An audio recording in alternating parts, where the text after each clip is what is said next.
All right. Welcome. Sorry, I had some weird technical difficulties early on, and I don't know what's happening there. So I'll just start from the top in case it did. Anybody and saw the beginning, apologize, but I didn't get super far. This is just something I wanted to revisit. Let me do my picture-in-picture here. Bring this back. Yeah, I had talked about this a while back. There's been 2 battle scrolls since then. I know it's been a while. Matt and I have been going through a lot here, but we're trying to put out a few more videos, get you some more content. And I do want to start with this FEC. This FEC redo following the 2 battle scrolls. I kind of wanted to touch on one after the holiday battle scroll came out, but some of the stuff felt like a little overtuned. If you remember from the last video, I asked for a lot of things like some points reductions. I didn't ask for a lot actually. I asked for some point reductions and some better way to generate noble deeds points. And while they gave us a better way to generate noble deeds points, they did point reductions on some units that certainly didn't need to have point reductions. So I think that ended up changing a little bit of our metrics. And then so I expected them to overcorrect, or to correct, sorry, because I think they overcorrected how poorly they were doing. So I did consciously make the decision not to make a video after the second battle scroll because I was expecting the third one was going to find some way to pare it down. I played a few games during that second battle scroll period, and it just didn't feel like it was what the end result was gonna actually be like. So I actually moved on to playing a lot more games with Night Haunt, but nerfs. Because I had played so many games pre the winter battle scroll that the amount of extra freedom and units that I received when the changes came through me and in a game versus Matt, and just Matt hearing about some of my battle reports, made it really apparent that they were now pretty overtuned. So we have now, it's been a little while since the most battle scroll, which is apparently bringing them back in line. So we can kind of discuss where they're at now, and we might as well pick that up with where I left off. So here's the tier list that I had, and then I also put up here. I've got points if we want to flip back to points, and we need to discuss anything. So these are current points. And then I also included downloaded the Siege of Ghyran stuff, so I can pull that up and we can discuss that. I got that right here. We can pull up and discuss the new Siege of Ghyran FEC stuff. I think Night Haunt's tomorrow, so I'm really excited as of this recording. And then we can also touch on, what we think about the new battle tactics set that was spoiled, and if we think that FEC can utilize that. And the spoiler alert is I definitely think they can. This will probably be a quicker show, as the groundwork's already kind of been done. So we're really just going to be looking at this siege list, or sorry, this tier list, and rearranging it rather than building it up from the bottom. So I think it'll just be relatively quick. Compared to the last one, the last one was about 30-40 minutes or so. So let's start at the bottom and see if anything has moved up. I can immediately say that I don't think either the Terrorgeist or the Zombie Dragon base have moved up from D. They're still kind of fun. They're still like, whatever. I still enjoy them. I like them thematically, but I hope that the models are not long for this world with the new Soulblight model coming out. That Soulblight Dragon is super cool. So I hope that we get a rekit of the Terrorgeist like that. That would be really sick. But that's beside the point. I don't think they move up from D, is my bottom line. They had some points reductions. I think they just need additional help. We need a battle formation that really adds something to them. We maybe need like hint monster traits, and maybe something like that could help, especially if we could take more than one. Currently, I don't think we can. Currently, we don't have them at all. But also currently, I don't think we can take more than one. And then looking at the Terrorgeist on Zombie Dragon, I don't think he's really improved either. He's had some points reductions, but I just don't think he's doing enough to really help out. When it comes to this little, the headsman, I can't remember what he's called off the top of my head. That executioner. I actually think that he might actually be in the C now. He's taken. I think he had a points reduction. He's down to just 100 now. He might have already been that, but I think he fits in pretty okay as a courtier, just to have. And with the new-ish, it's not new anymore, but with the heroic ability, hero phase ability to generate noble deed points. Based off of the amount of units that are within 12 inches of you.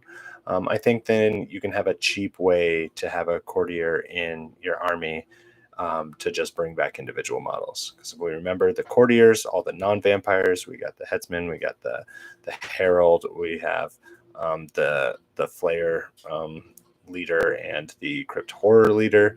And the Vargolf. Those models are the only ones that can bring individuals back, and with their noble deeds points, whereas all of our vampires are abhorrents. They bring back whole units, at half strength. But if you want to bring back individual units before they've died, then you do need courtiers, and he is a cheap courtier who can hide.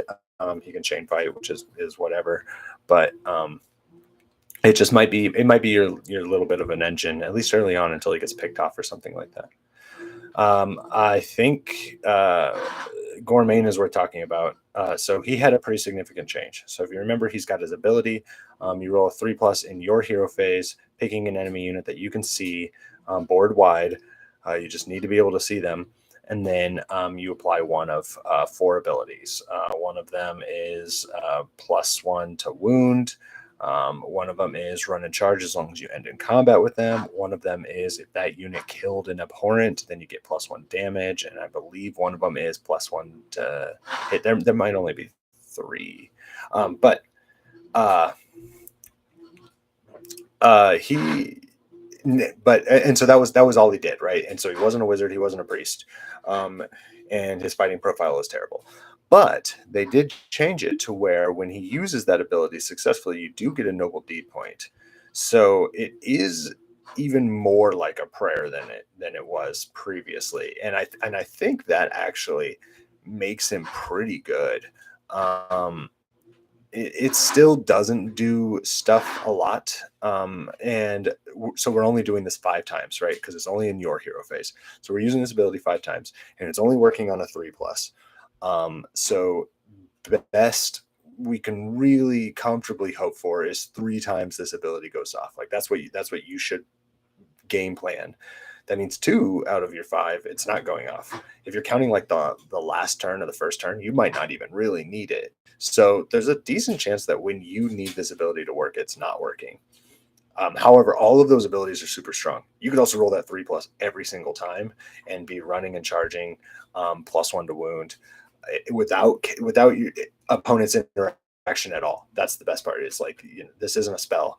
So there is a lot of value there. It's just inconsistent, but it is swingy, and it is strong. So, and now he does generate noble deeds, which he previously, when he used the ability, he did not generate noble deeds. So I'm going to put him higher. I'm actually going to put him up in the upper Bs. I don't think he quite makes it to C. I actually think he's better than the archer unit. But I don't think he makes it into the A's, just because that inconsistency is still there, but it's still strong abilities. And when it does go off, you are going to do super well. And end of story. Let me pop out my chat really quick. And please, if you are not able to see my screen, I would appreciate you letting me know. I can do picture-in-picture with this chat, I think. Pop out the chat. Yeah.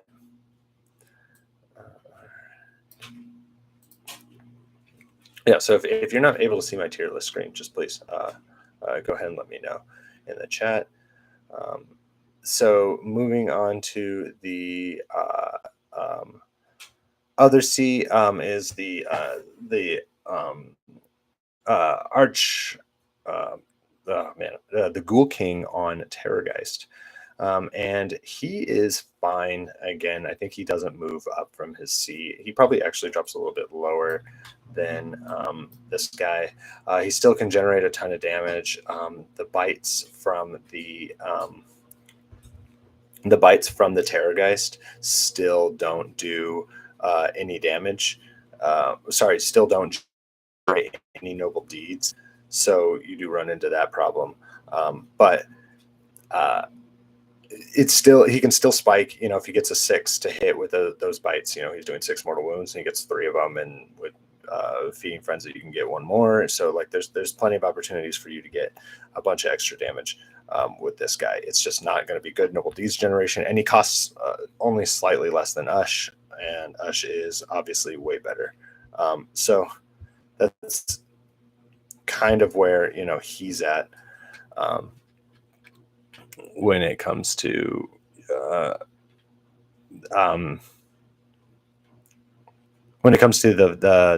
value of that the Ghoul King with the on Terrorgeist. So we're going to go into this big heavy B tier, and like I said, this is big. The B tier is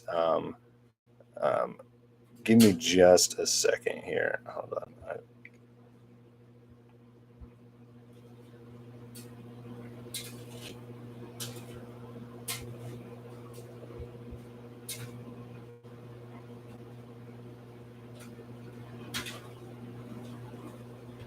Okay, hold on. I need to figure out how to get the tier list showing because it is not showing.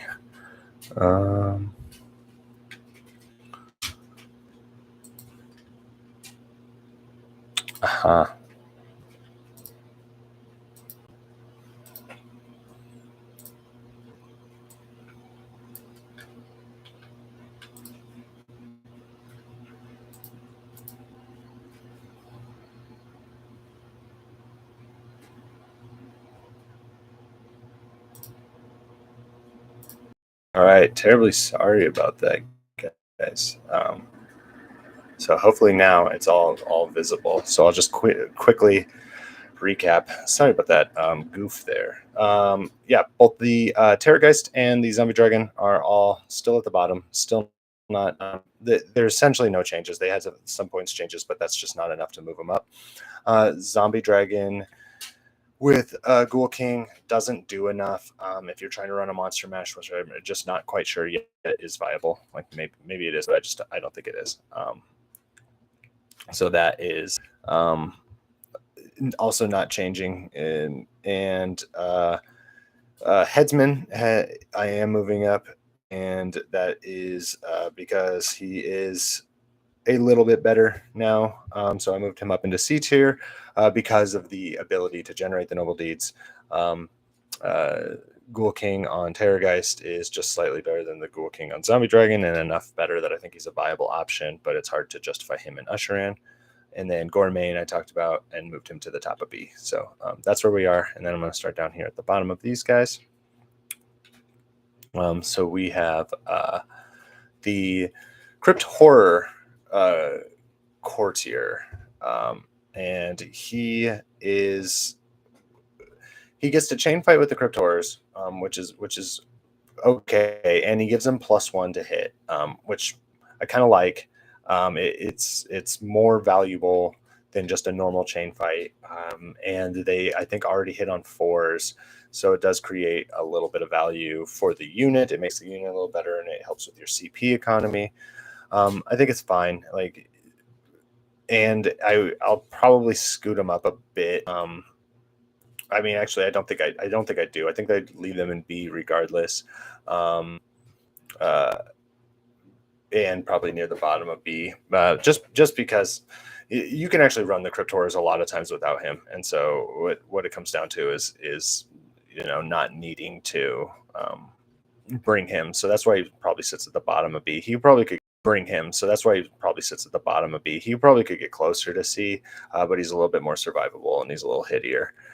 Then we're going to go to the Crypt Haunter, which is the Crypt Flayer's Courtier. And I still like that ability to get the extra bonus damage for your Crypt Flayers. So if he kills something with his Scream, he does an extra bonus damage to the Flayers. He doesn't do. He gives them an extra damage on their attacks, their ranged attacks. And they shoot 4 attacks, so it's quite a bit. And that moving them to 2 damage and they're already Ren 2 is pretty strong. However, he hits it on 4s with his ranged attack. He has to kill a model, and he does D3 damage. So on if it's going to work, it's spiky as well, and it's kind of resource heavy. Like, you want to all-out attack him to get him to hit on 3s, wound on 3s as well. But that means you can't all-out attack the flayers, which are also hitting on 4s with their attacks.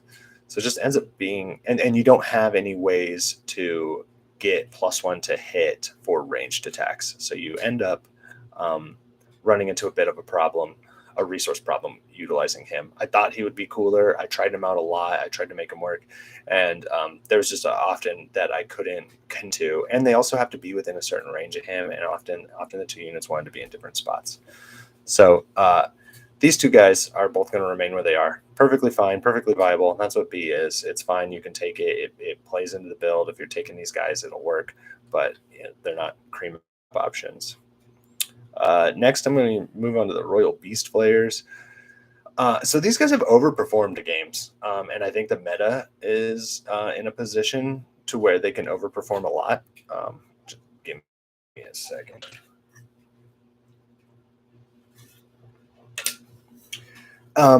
Turning off rampages just by being close enough is pretty significant and surprising to a lot of opponents. You can tell your opponent that early, and then a lot of times they might forget, or sometimes choice, or now you've just entirely disincentivized their charge, which I've had happen a lot of times with Kragnos, where they couldn't charge Kragnos into Usher in a way that they wouldn't also be in combat with these guys. And so charging in Kragnos, and then with the bodyguard rule, just hoping that Kragnos can get through enough damage with his -1 attacks, and then they subtract, I believe, -1 damage from a monster, as well as turning off the Kragnos rampage. It just made it just completely disincentivized a charge on more than one occasion. It really helps against monster trucks too, if you can. They can still just mortal wound them off. Their mortal wound potential is a lot higher. So you really only want one monster truck to come in, but it does stop their little power slide thing where they try and get behind you or get into a position where maybe, they can attack something juicier or get out of your bodyguard range or something. But I found that they actually overperformed, and I think they're fairly solid in their role. So I'm at least moving them up in the B tier, and I'll contemplate if they move into A tier, but I don't think they do. So here's the Marrow Scroll. I'm up in the B tier, and I'll contemplate if they move into A tier, but I don't think they do. So here's the Marrow Scroll Herald, and I had a lot of people tell me I was wrong. I received the most comments on him. It was my hottest take, that or the Vargulf. And I will say that I was wrong in a way. I was not entirely wrong. I still think that everything I said in the first video, which is all the stuff that applies to this guy, applies to him, where you're relying on this cool ability to go off on a 3+, and maybe you don't get that 3+, and then this guy is because he's 5 wounds on a 5-up save, he goes down so hard. If you are not giving strikes first to everything, and yes, sometimes you can just tell your opponent, I'm going to give strikes first to everything on a 3+, and then they don't charge in because of that. And that was what one of the comments said. But sometimes they have to charge or they lose the game, right? So they do it anyway, and then you don't roll less when it matters, and then he's kind of done nothing but soak up 130 points. However, when the points changes came around in December, the first battle scroll, I was suddenly able to take 2 in my list, and I tried that once, and it felt super good. And even since then, with the new battle scroll, I think I was over by 170 points or so. And I still tried to do everything in my power to make sure that I still had 2, because then that gives me that redundancy and that ability to to be more aggressive with one of them, and keep the other one back as my noble deeds generator and my model but still be able to try and utilize that ability. And that worked amazingly well. So I am going to admit that chat/YouTube comments, you guys were right. I will put him into A tier, and we'll figure out where he lands when we get up there.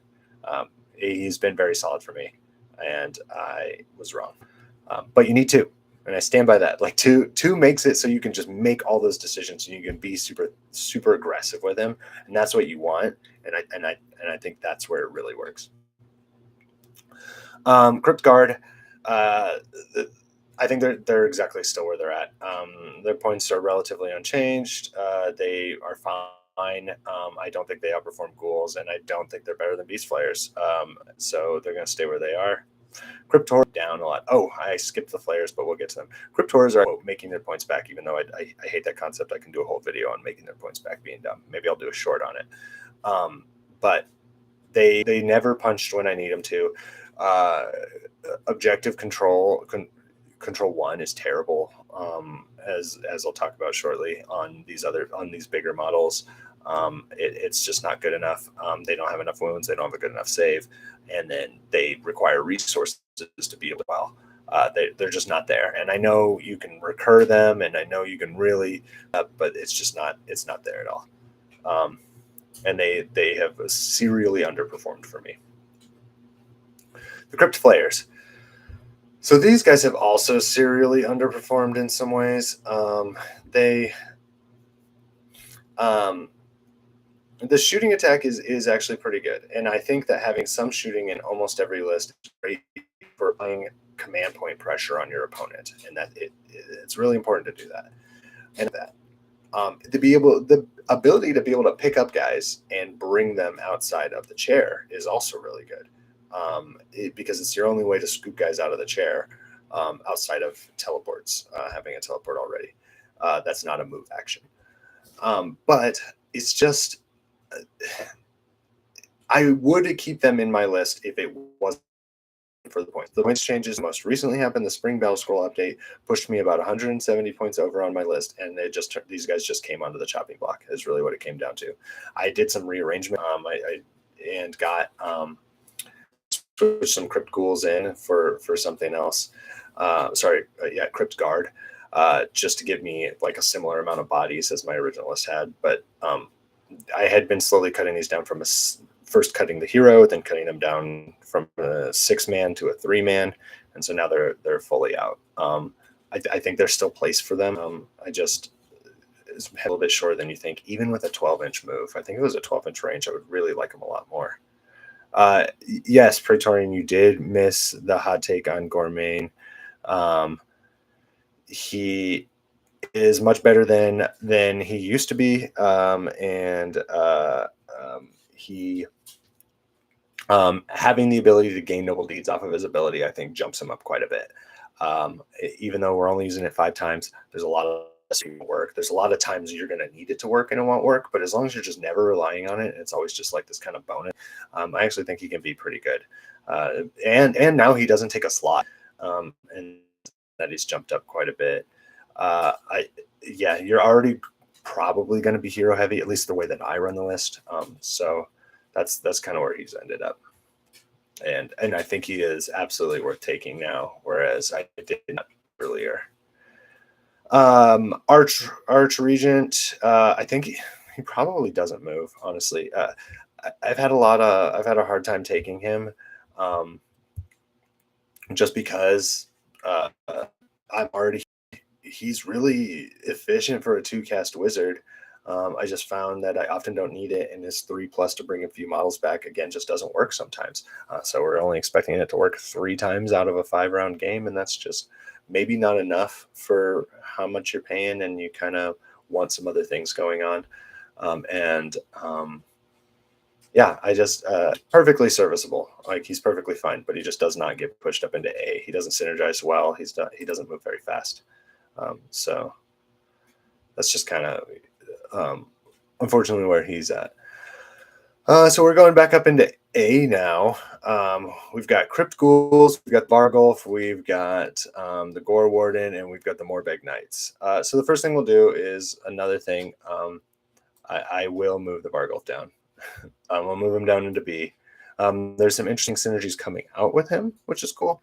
I think that he had enough points reductions, which made him valuable. And I still stand by him being pretty solid. There was a lot of times I couldn't get past the there's a lot of times he feasted. He just ended up being too much of a coin flip for longevity in my lists, and I ended up straight up just cutting him for another 20 ghouls, which I remember having the conversation with Matt. Is it better for me to be bringing things that can bring back more models, or is it better for me to just bring more models? And it feels like just bringing the 20 more ghouls just was a safer bet. And I think it's because ghouls are just like so good, which is maybe a bit of a spoiler. So yeah, he did get dropped down to B, and that was the second most common screaming at me online I had behind the Meryl scroll, which was that too high up there. I still stand by him. He's still good. So we're going to skip the ghouls because I spoiled it a little bit. I want to go into the Gore Warden. I absolutely love the Gore Warden. He is still fantastic, I think. He's still aggressive. He still makes your opponents play super cagey. I did love that I used them when I still had the flayers, so there was like multiple options. It would almost force a redeploy sometimes if you bring the flayers. They tell you, okay, well, the flayers have 10-inch range. And they're like, oh, so if I roll, I just need to redeploy and I can get out of range of them. And it's like, yeah, sure. But, that does burn a tactic, or not tactic, it does burn a point. And there's a lot of times I would just set for next turn while the rest of the army is like moving forward. I would bring the Gore Warden and some of the Morbeg Knights. He does a lot, and he does a lot like to pressure your opponent when you've got this big block with Usher and moving forward, and the Gore Warden isn't able to kind of act outside of that. He really taxes your opponent's ability to be in more than one place. So I think he is comfortably where he. Moving on to Morbeg Knights, they just okay. So if this was before the last battle scroll, I probably would have moved him into S. Because I got a points reduction, which I don't even think I asked for in the last. I don't think that it was necessary at all. It was crazy. But now they've been points increased back to, I believe, now they're 10 points cheaper than they were when it was first written. I used to have a chart that had all these, but I couldn't find it before we came on. It's another reason why I was a little late. So I don't think that I think that they are back down to the top of A, with all things considered, with where they're at. They're super solid. If you use Usheran's ability to give +1 to save, then they can save stack with violence. You do have to be contesting an objective that you control, but that's not super hard. They can teleport with the Gore Warden, which I think is fantastic. You can roll a long ball charge. You can roll the charge with +1 due to Usheran's board wide ability, which is really solid as well. You can. They do impact, not for me, but they do impact mortals, which is solid. They retreat and charge. They're all there, and they save stack on a 4+, which is our best save in the army. Couple that with the recursion that we can do if you have models close, and they can become like just a major pain for your opponent to deal with. And that's what I found out was happening a lot, is I would run a 6-man and it would just be really difficult for them to shift to them while they're trying to deal with a lot of the other things going on, especially with, they would be mobile with the Gore Warden.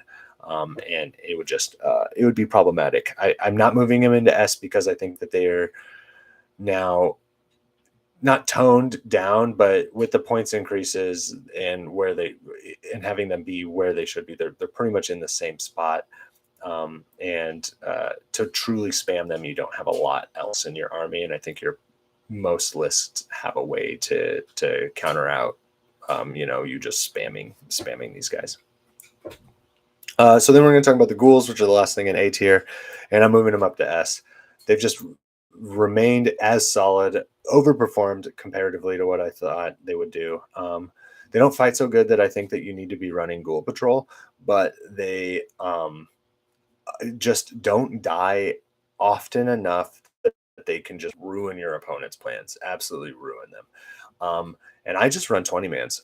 Lately, I've been running 60 of them, and just positioning in a way that nothing can be done, and that they can't all be killed super easily, or your opponent can't break through them super easily. And a lot of times there's just too many bodies on an objective.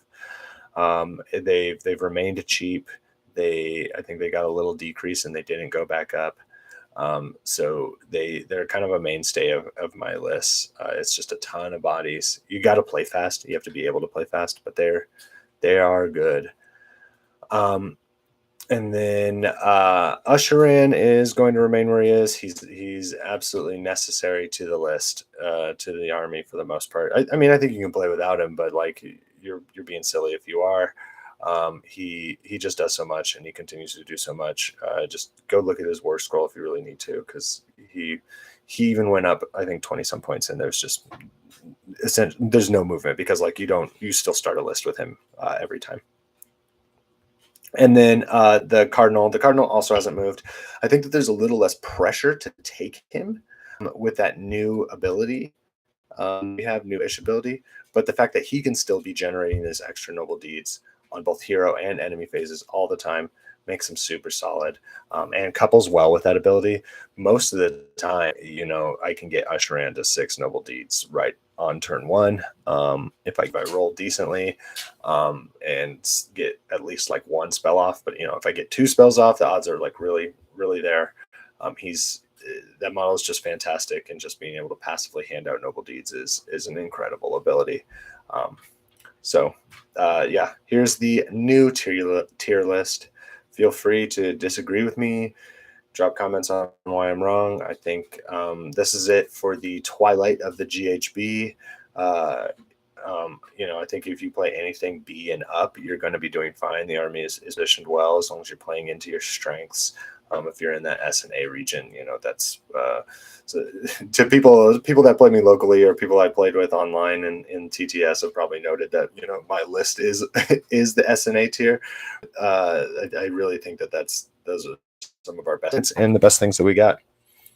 So I want to move on to our Scourge of Ghyran units, which I think are over here. I can get rid of these points because I don't need them. Yeah. So our new stuff for Scourge of Ghyran for Flesh Eater Courts. So we got 2 things, and if you've already seen this, then you probably know which one I'm most excited about, and it's definitely the first of our 2 battle formations, Impassioned Serfs. So this gives us an any combat phase, so both ours and enemy command, where we pick a friendly serfs unit that did not charge this turn and is in combat to use this ability. And then we pick an enemy unit in combat with that serfs unit to be the target, and the target cannot make pile-in moves for the rest of the turn. That's awesome. It's not super great on your turn, which is fine, because then you're not overloading your command points, but it still can be if you're stuck in a combat. But the amount of times, especially with screens, this just makes your screens even better, right? Like, they can't pile in through you. Let's say they charge with a unit that's maybe has a ton of attacks but isn't super strong, and then they charge you also with like Varangard, right? So the idea is that they're going to try and kill off your screens and then pile in with the Varangard into your juicier targets. Well, you can pick the Varangard with this. And then even better, if you're doing this on the opponent's turn, your opponent has to decide if they're going to do their double fight. And if they've chosen to do that, then you overwhelming hordes them. And it's like, okay, you can double fight, but you have to stand still for the second one too. So you have to stand still for both of them. So I think it's a fantastic game. It plays to the way that I like to play, which is having all of these hordes that just stick around, and I just kind of flood the board, camp objectives, try to end the game with as many units still intact as possible. It's a demoralizing, frustrating experience for some. It sometimes can feel like you're not killing anything. For other people, they love picking up my 60 to 80 models over the course of a game, and they really enjoy the fact that they're just wading through guys, and it feels cool.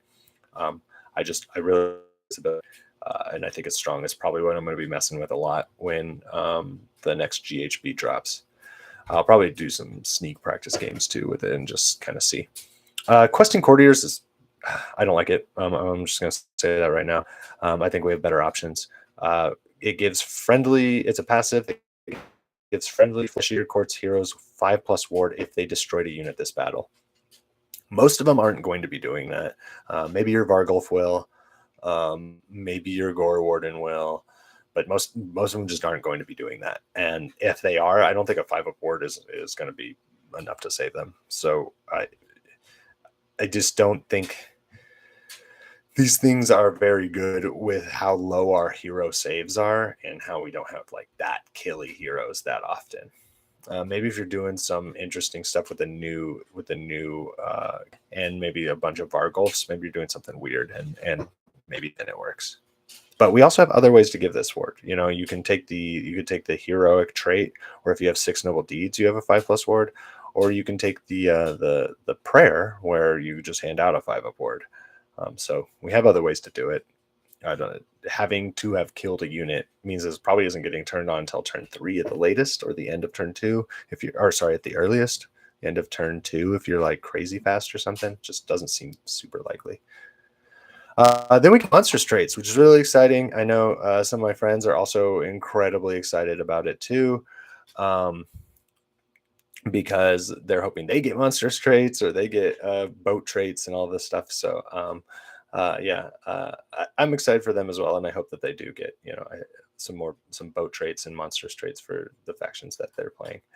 Obviously, I don't like the monsters too much, so let's see if any of these make me excited for them. So first we've got Revered Monstrosity, which is add 1 to hit rolls for combat attacks with companion weapons by other friendly non-unique Flesh Eater Courts monsters while they're wholly within 12. That's fine. It's whatever. If I remember correctly, that's almost exactly what the zombie dragon with a Ghoul King does. So I didn't rate that very highly, so I don't think I rate this one super highly. Let's kind of see what it's got. We've got Savage Abomination, which is +1 to the attacks characteristic of this unit's companion weapons. That's pretty cool. Taking on a Terrorgeist to give yourself a 4th bite. Feeding Frenzy, give yourself a 5th bite. Heart of the Gargant, give yourself a 6th bite. We could be doing some damage there. You know, I think there's a path right there. If you want to try and relive the glories of 2nd Ed FEC and their build a monster. It's there. Plus the claws go up too. I mean, and those are not nothing. You can all out attack that stuff. So sure, this is a front runner so far. And then we have Horribly Resilient, which is heal D3 at the end of any turn. And if this unit is not a hero, heal 2d3 instead.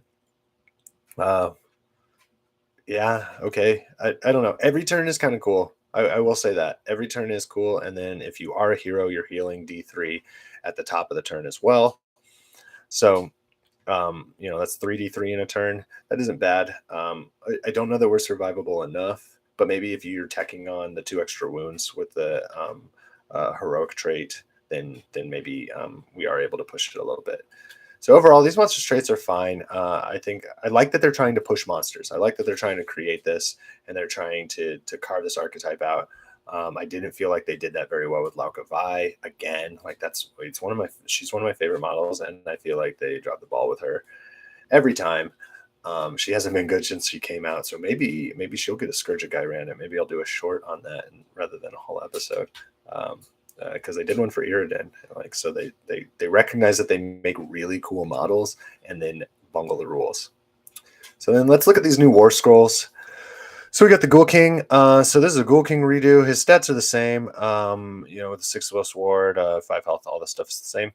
His attacks are actually the same too. 5 attacks, 3s and 3s, rend 1, anti-hero rend bonus, and then 2 damage. But he has these 2 passives. I actually like these. I think they're cool. I don't know if I take this guy. He's 120 points. The other one's 140. So he's the same amount of points as his other version. And for people that don't know what the Scourge of Ghyran is, so this is for the 2nd GHB. We are moving out. Can't remember. Yeah, we're moving out of Action. We're moving into Ghyran for the next GHB. So alongside this, every faction is getting 1+ War Scroll rewrites for Scourge of Ghyran only.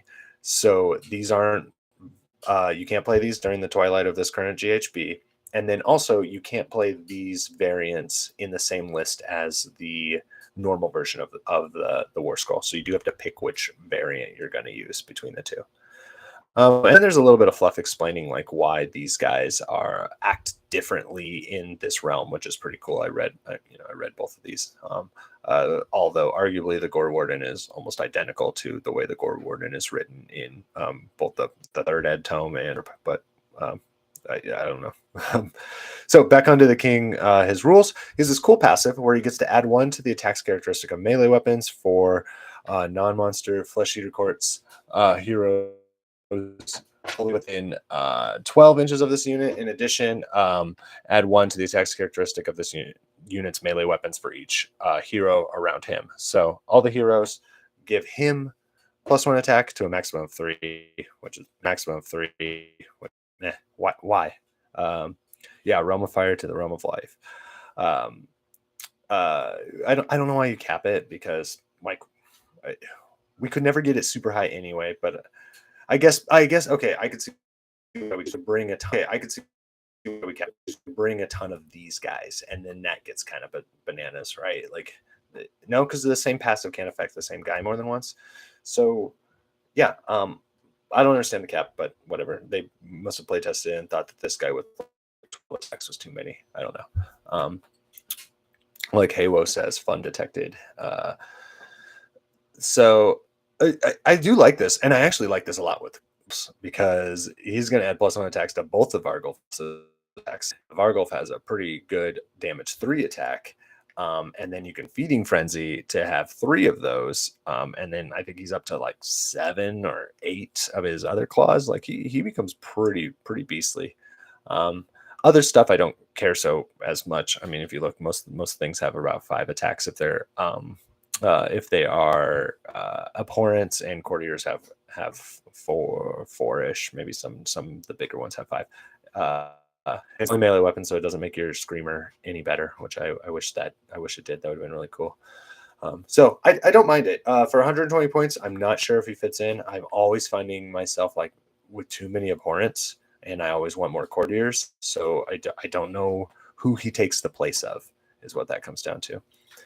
His second rule, Long Live the King rule. I guess I jumped the gun by saying what I did. But his second Long Live the King rule is if he would be destroyed before removing him. Non-unique flesh eaters become enraged, and melee weapons of enraged unit have crit auto wound and score crits on unmodified rolls of a 5+. That's cool, but it's started your next turn, right? So if he dies at the bottom of the enemy turn and you're not getting double turned, that just goes away. So I think that's not as impactful. It's not going to happen as often as you would want it to. But he's fine. He's also a wizard. Yeah, he's better than he was. I will say that he is significantly better than he was, and maybe you'll play him.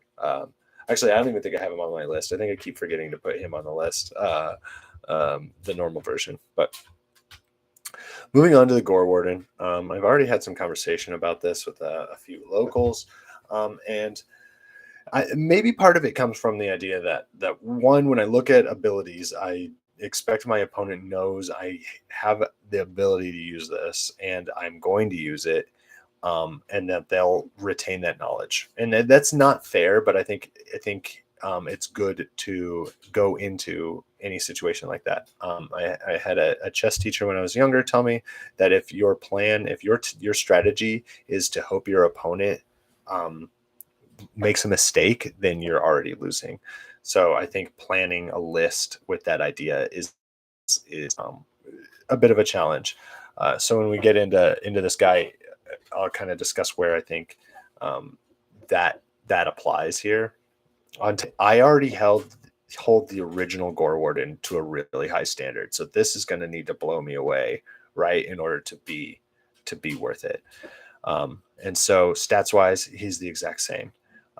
Weapons, he's the exact same. He's got this passive, and I think he's Wizard 1 still. Yes, still a Wizard 1. All the same.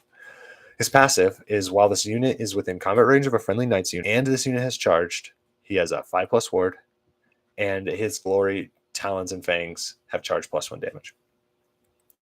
First read this, I thought that him and the Knight's unit had a 5+ ward, and I really liked it. I somewhat liked it.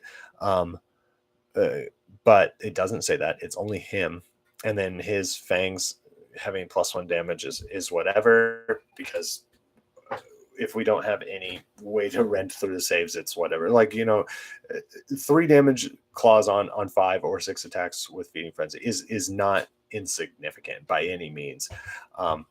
It's just that if they have a decent save, if they all out defense, like, it's going to be hard to get through. So this is okay. And we have this other ability, Swooping Descent. So this is at the end of the enemy turn only, once per turn army. So you cannot have multiples of these guys and do more than one of this. Remove this unit from the battlefield and then set it up more than 9 inches from all enemy units, and either wholly within 6 inches of the battlefield. I assume that means, 6 inches of the edge of the battlefield, or within 3 inches of an objective you do not control. So I think when you initially look at this, that's pretty sweet, right? You get a swoop up, land on an enemy objective. You do it at the end of the enemy turn. And so you can scoop their objectives off of them. My problem is that with that is they're going to zone out, right? They're going to see that and be able to zone out, and they still get a 9-inch zone out. So they don't even really have to fully back commit that much to make sure that you can't get there. You still do get at end within 6 inches of the edge of the battlefield, so you can still use it. And I actually really like that you can do this to get out of combat. I actually really, really like that because the other one you can't. But with the other one, you go anywhere. You can take up to 2 units with you, which I think is important because this guy will die. But it is restricted to your movement phase. I feel like the timings are not that different. End of enemy turn does mean you can disrupt some scoring, but a savvy opponent can still zone out. Nothing changes in their game plan if they are taking this into consideration for the exact same. If you think about the turn progression, it's going to go end of enemy turn, and then unless they're doubling you, it's going to go into your hero phase, then your movement phase, right? So they don't really, unless they have a hero phase move, they don't have a way to interact in between these end turns and beginning of your movement phase. So the timings feel similar to me. There are going to be times where this is amazing. There's going to be times where your opponent just doesn't have the board presence to control objectives, and you can swoop in and take when it matters. That will happen. That will exist. However, you can always scoop in and take on your own turn, and you can bring stuff with you to kind of both protect him, to fight on a different side, to shift where the focal point now is, to just body block for him. I don't know. I don't know that these all gotcha caveat being there, the ability to, like I said, the timing is just right there, really close. I'm having some connection instability, so hopefully that'll resolve. And this is nearly good enough to make up for what you lose in the regular teleport. That all being said, I'm going to try it. I'll probably try it a lot. And I'm interested to see if it works well in new battle tactics. So we can jump into those, because thinking about the current battle tactics, there are actually ways that this is pretty powerful, right? You can set up for take their land, you could always teleport to, sorry. Take the flanks, you can set up for that. Inevitable demise, you can set up for that.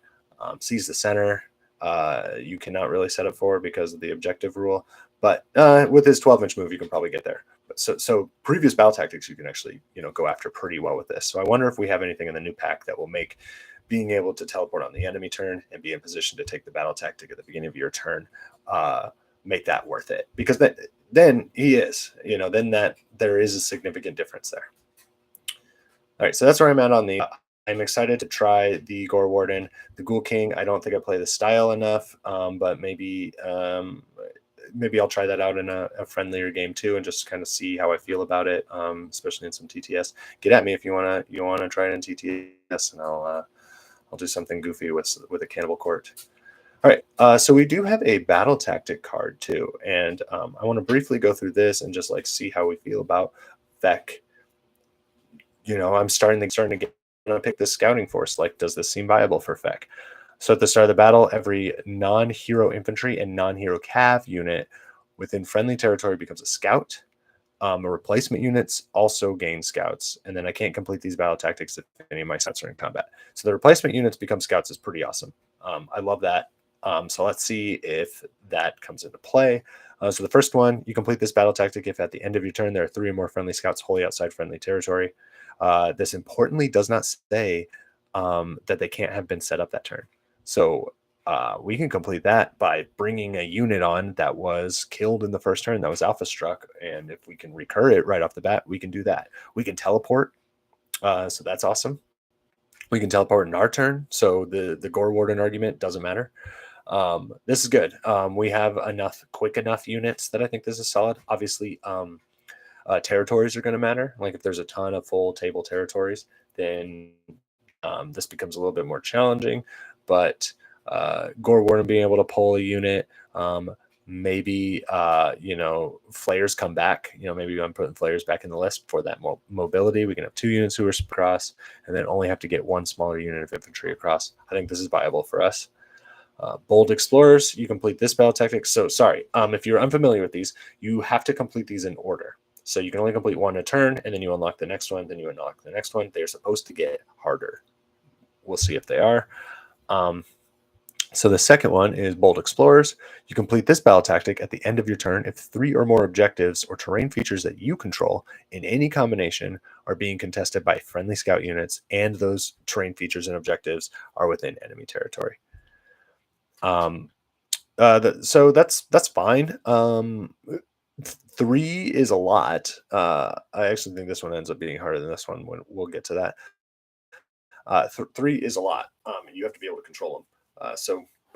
Luckily, an objective kind of counts. Again, I like the Gore Warden for this. Both Gore Wardens look good for this. It doesn't say that they can't have been set up again. They just have to be outside enemy territory. So teleports and recurs work pretty well. Yeah, I think we're still doing this, right? The thing is, if we're getting stuffed up a little bit, I think this gets problematic. And I played plenty of games where my kind of horde gets into combat before I fully crossed into enemy territory with a lot of stuff. Opponent being able to kind of target some of those more mobile scouts could be a way that they inhibit our ability as FEC. So again, territories are going to matter a lot. And then the final one, Courageous Adventurers. You complete this battle tactic at the end of your turn if a friendly scout unit that was not set up this turn is contesting a terrain feature that you control that is wholly within enemy territory that is more than 6 inches from friendly territory. Let me go back. It says non-hero infantry, so the Scourge of Ghyran Gore Warden does not work on Bold Explorers. And again, not on this one. Neither will work because we can't bring our guys with us since we cannot be set up this turn. So I think that's significant. More than 6 inches from friendly territory means feature has to be relatively far back. I think the battle plans are going to matter for that. Most of the time, there's about 3, maybe 2 terrain features that are that deep and that you're capable of getting to. So this might be a little easier for your opponent to zone out and protect and control that territory. And I wonder how often it turns into a win more. But if you've really got the mobility, like Morbeg Knights being able to retreat out of a combat that they kind of got into advantageously or positionally really well, then you could be in good shape.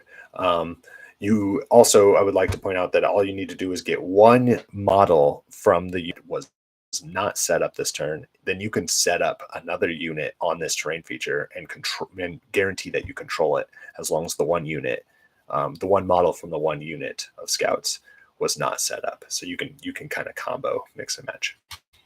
But these all seem fairly achievable. Morbeg Knights really help with that. And again, I actually like the original Gore Warden more because he's able to bring with him some scouts units. And so I think that distinctly puts him at an advantage over the other one. The other one's interesting, and I'm going to be interested to try him. And, we obviously need to see more battle tactics cards. This is 5 of I'm not sure how many, but so we know there's at least 4 more. But I think they're doable. I think FEC will be in a good spot. I love this line about the replacement units continuing to be scouts units. Not necessarily like a balance thing. I just like that GW is addressing these questions that are sure to pop up. So it's good to preempt that. that is, yeah, that's going to come to a close for my FEC redo and our little Scourge of Ghyran talk. Ended a little longer than I anticipated due to some of the Scourge stuff. But yeah, thanks for sticking with me. Feel free to disagree or agree with anything I said, or bring up any questions that you have, or you know, if you have an idea and want to send it through, I'd be happy to entertain the idea. And then also look out for a Night Haunt video soon. I've been playing them a lot, trying to feel them out post nerfs. And tomorrow, May 10th, they are getting presumably getting a Scourge of Ghyran update too. So I'm pretty excited to see what's in store for that. All right. Thank you guys and have a good night.